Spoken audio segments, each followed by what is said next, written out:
Nespresso pods have revolutionized how millions of people enjoy coffee around the world, transforming sleepy mornings into moments of instant indulgence. Before Nespresso, traditional espresso machines were bulky, expensive, and typically required barista-level skill to operate. In 1976, Eric Favre, an engineer working for Nestle, realized the secret to premium espresso was how air and water mixed under pressure. It took 10 years to develop a way to replicate barista-quality espresso, but today, with just the push of a button, billions of Nespresso pods each year unleash perfectly brewed espresso in kitchens and offices around the globe. This success sparked competitors like Keurig and Lavazza, but Nespresso remains synonymous with luxury, convenience, and consistently high-quality espresso at home. Today, we're peeling back the lid on Nespresso to reveal the remarkable journey from coffee bean to capsule. Our story begins in the lush highlands, where your cup of espresso starts as a tiny, delicate seed waiting to grow. Before making their way to sprawling farms, coffee plants spend their early months in specialized nurseries, growing in small, soil-filled bags under shade. Expert growers carefully monitor moisture, sunlight, and nutrients, ensuring that each seedling grows strong and healthy. It takes about 6 to 12 months before these young plants are ready to be transplanted. Arabica, the gold standard of coffee, takes years to mature. Coffee is grown in a region known as the Coffee Belt, around the equator where the climate is just right.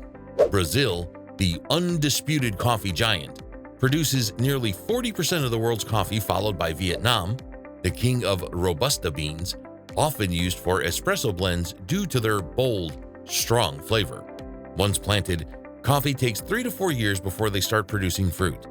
When they finally do, tiny white flowers, which smell a lot like jasmine, bloom across the branches, only lasting a few days. These flowers eventually fall off, making way for small green coffee cherries. Over the next 6 to 9 months, the cherries ripen to a deep red, signaling they're ready for harvest. Each cherry holds 2 precious coffee beans inside, but interestingly, not all cherries ripen at the same time. That's why in many farms, skilled workers carefully handpick only the ripest ones. Growing coffee beans isn't as easy as pushing a button on that Nespresso machine.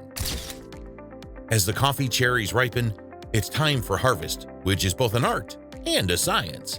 Experienced farmers monitor the trees closely, waiting for the right time. When the cherries reach a vibrant, deep red color that signals the coffee beans have reached the perfect condition to be harvested. In traditional farms, every cherry is handpicked one by one. It's an art because one bad cherry can ruin the whole batch. But for large farms, technology takes over with specialized machinery. These Celico cherry pickers are machines so advanced that they use sensors to gently shake the trees with an array of 1,500 vibrating rods. The rods, vibrating up to 1,000 times per minute, dislodge only the ripest cherries, which then fall into waiting baskets. A single machine like the Celico cherry picker can cover up to 3 acres in a morning, collecting 60 bags of cherries in 5 hours, dramatically outpacing traditional handpicking methods while still preserving the delicate flavors of the coffee. Did you know around 150 coffee cherries are needed to produce just 1 cup of coffee? Once the ripe cherries have been harvested, they're transferred onto slat conveyor belts, gently moving them into storage hoppers. These hoppers temporarily hold the cherries before tractors transport them to the wet mill, where they are funneled into a large hopper, separating perfectly ripe cherries from those not quite ready. The heavier, flavor-packed ripe cherries sink to the bottom, while the unripe ones float and are collected to be discarded or repurposed elsewhere. Next, the ripe cherries tumble over rotating drums lined with a rough surface, pressing them gently against fixed plates.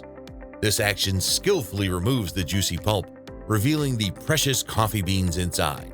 But the discarded skins aren't wasted. They're collected and reused as nutrient-rich compost around the farm.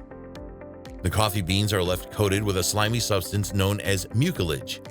To remove it, the beans are transferred into ceramic tiled fermentation tanks filled with clean mountain water. Over the next day, natural fermentation breaks down the mucilage. Farmers carefully oversee this process, making sure fermentation doesn't go too far, as even a small misstep could negatively impact the coffee's flavor. Farmers perform a meticulous inspection by hand, carefully feeling the surface of the beans. When satisfied, more fresh water is added to the tanks, submerging the beans again. Using a long wooden paddle, the farmer stirs the beans to scrub away the remaining mucilage, turning the water cloudy, continuing the process until the beans emerge spotless. Now thoroughly washed, the coffee beans enjoy a sun bath. Spread evenly on a flat surface, the beans dry gently under the sun, sometimes shielded by shading from unpredictable weather. Farmers routinely rake through the beans, ensuring they dry evenly over the course of 1 to 2 weeks. This careful drying aims for an ideal moisture content of around 11%. The beans are ready to move on to the hulling machine, and the protective parchment layer is gently stripped away, finally revealing the vibrant green coffee beans beneath. These green beans are then meticulously cleaned, sorted for quality, and packed into 60-kilogram bags. Each bag is labeled with detailed origin and grade information, ensuring full traceability.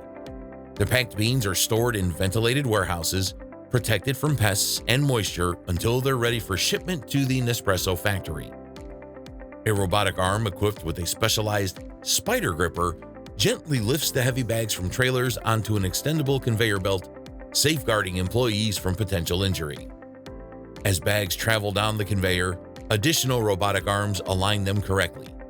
Each bag passes over a moisture sensor, ensuring ideal humidity. Any bags that don't meet the strict criteria are immediately removed. Bags that pass inspection continue down the conveyor, where a robotic probe randomly samples beans for quality checks. The bags are ready to be opened, and beans flow into a vibrating sifting machine designed to remove any lingering debris, including small or broken coffee beans, ensuring only the finest beans continue onward toward roasting. Once the beans successfully pass their rigorous taste tests, they're ready for roasting, where the taste and smell come to life. They're poured into an industrial-sized, double-walled rotating drum, heated to temperatures between 370 and 540 degrees Fahrenheit. Inside, paddles keep the beans continuously tumbling to ensure an even roast without scorching. Depending on the desired flavor profile, roasting times vary from 8 to 20 minutes. Here's a fun fact: roasting duration significantly impacts caffeine levels. Lighter roasts spend less time in the heat and thus retain more caffeine, while darker roasts, roasted longer, offer less caffeine but deliver bolder, richer flavors. During this phase, the beans shift in color, moving from their natural pale green to a vibrant yellow and then to a light brown, signaling the onset of caramelization. After roasting, the beans move into a large cooling tray where a powerful fan blows air from below, and rotating arms gently swirl the beans. They remain here for about 5 to 10 minutes, stopping the roasting process and locking in their optimal flavor. Throughout the entire roasting process, skilled roasters monitor temperature, time, and the very sounds of the beans, ensuring that every batch reaches the precise flavor profile that coffee enthusiasts have come to expect. Now cooled, it's time to unlock the flavor even further by grinding the beans. The coffee beans are transferred into specialized conical burr grinders, turning them into an ultra-fine powder. Unlike ordinary grinders, these machines ensure an extremely consistent grind, crucial for Nespresso capsules. The powder passes through an air classification system that removes any oversized particles, ensuring perfect grind consistency. Next, the finely ground coffee undergoes rigorous quality control checks using advanced sensors and high-speed cameras. These checks confirm that each batch has the perfect size particle, uniform color, and moisture content, guaranteeing that every capsule delivers a consistent, full-flavored extraction. Now that our coffee beans have cleared the quality checks, it's time to fill the pods with coffee. But where do these revolutionary aluminum pods come from? Nespresso capsules are precision engineered through an intricate, highly automated process designed to keep coffee perfectly fresh until brewing. Capsules begin as thin sheets of aluminum, a material chosen specifically for its superior barrier against oxygen, moisture, and light, coffee's biggest enemies. The aluminum sheets are unrolled and fed into high-speed presses. These presses stamp the aluminum into the iconic capsule shape with remarkable speed and precision. After shaping, the aluminum capsules undergo a cleaning process to remove any contaminants like dust or lubricants. They're rinsed and dried thoroughly. Following this, the capsules receive a food-grade lacquer coating inside, preventing the coffee from interacting directly with the aluminum. Next, the precisely ground coffee beans are dosed into each capsule. Automated auger machines fill each capsule with a carefully measured amount of ground coffee, typically around 5 to 7 grams, ensuring consistency. Precision here is vital. Each capsule must deliver the same taste experience every single time. How precise are we talking about? To put it in perspective, if you lined up 1,000 capsules, the total weight difference between them would be less than the weight of a single paperclip. Just before sealing, each capsule is flushed with nitrogen, an inert gas that displaces oxygen to keep the coffee fresh and aromatic for months. Immediately after this, capsules are hermetically sealed with an aluminum foil lid, ensuring airtight freshness. Capsules pass through rigorous automated checks. Cameras and sensors examine each capsule for defects. Any irregularities result in immediate removal from the production line. Only perfect capsules continue to the packaging phase. Finished capsules are packed into sleeves or boxes. Robotic arms carefully and quickly sort the capsules into their iconic packaging.